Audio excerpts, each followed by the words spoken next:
If you're joining me on the February no spend, we're halfway there.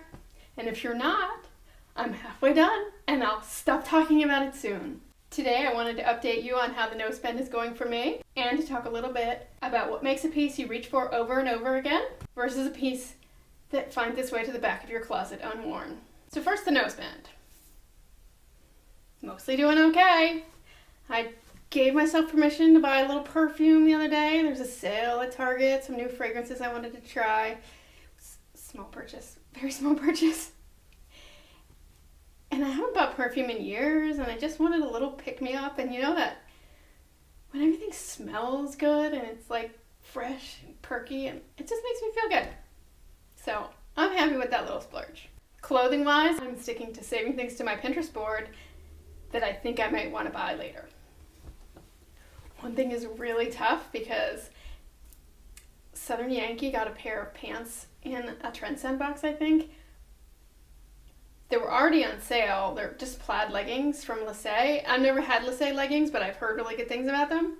They're cute. I think they were on sale for like $40 when they were in her box, and that was a good price, and I think I already put it on my Pinterest board. Went down to $20, and now they're on a 3-day sale, down to $17. Deep breath. If it's meant to be, the price may go back up to $20. I'd rather pay $3 extra, stick to my no spend, take a deep breath. If they're there, they're meant to be mine. If they're not, that's okay too.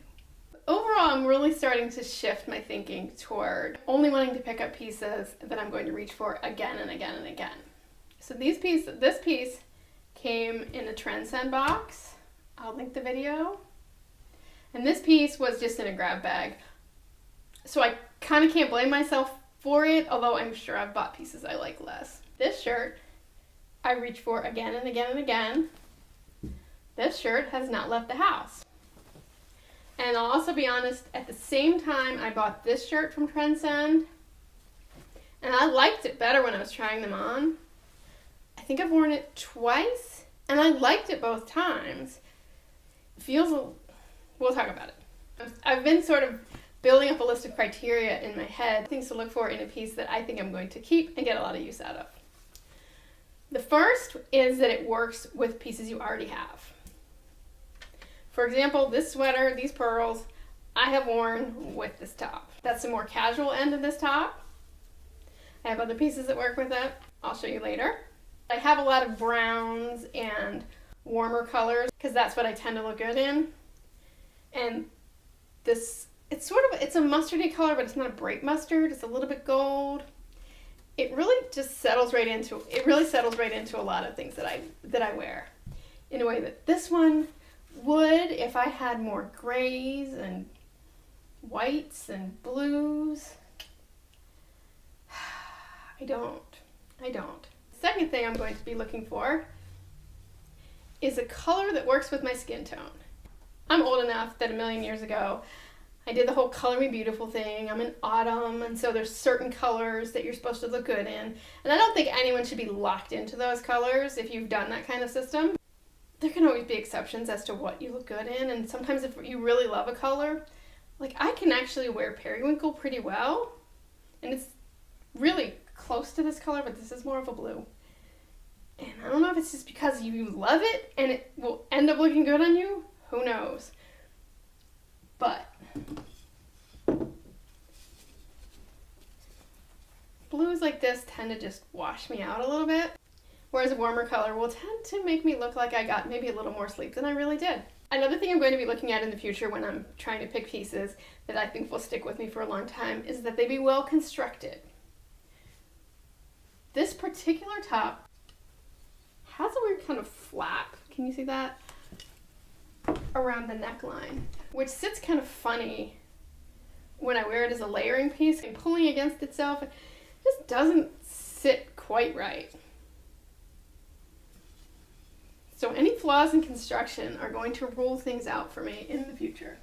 Another attribute that I'm going to be looking for is pieces that are interesting, but not too interesting. So between these two, I wouldn't say either of them suffer from being completely boring or too memorable. You gotta watch the prints though.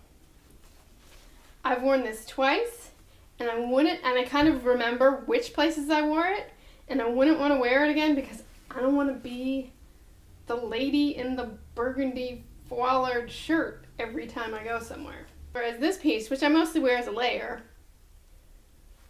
if I was at a board meeting for the orchestra, this with a casual sweater, I won't think about it if 2 months from now. And what I wore it with recently, and I'll show you some outfits put together in a minute. And the final criteria might be TMI. I really prefer shirts that work with my everyday underwear. Not a terrible thing to have to wear a camisole, but then that has to work with your outfit. You know, it just adds a layer of complication. And I'm looking for pieces, I don't want to say ride or die, but I can't not say ride or die. Your ride or die pieces that you grab for again and again are going to be easy. You don't have to think about them. They just improve whatever else you were doing. You don't have to make arrangements to make them work. You gotta be a little lenient on it because it really doesn't work as a layering piece, but it may work by itself.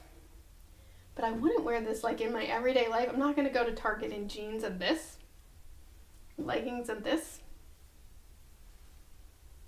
It's just not really how I dress.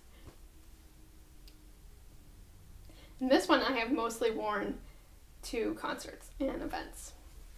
But it is the one I'm like, okay, I have a concert, go get the shirt, figure out what else goes on it. Here's the mustard top with the outfit that I had on all day today. I changed my shoes. I would probably wear booties with this, but they're downstairs. I'm not going all the way downstairs, sorry. It just dresses the outfit up a little bit, but it's still very physically comfortable. So it's a nice way to feel put together without feeling uncomfortable. This is how I recently wore it to the symphony, with black velvet pants, and I did wear the shiny shoes, and my Wilma Flintstone glass pearls. It's not a big part of the outfit, but it just fits right in and ties it all together nicely. Pretty sure this is how I showed it in the try-on video. I've definitely worn it this way. This is more of a casual concert sort of way of wearing it, like to one of my kids' concerts, or like a midweek performance, something like that. Pulled together, but not overly dressed up. I could go a good bit more casual with it and maybe put a scarf instead of the necklace. I like to wear my long necklaces as a bracelet sometimes. If you're doing a No Spend February, I'd love to hear how it's going for you. And if you're not, I would still love to hear if watching the No Spend videos that are out right now has made you think any differently about how you're going to build your wardrobe. If you enjoyed this video, click subscribe below. See you soon!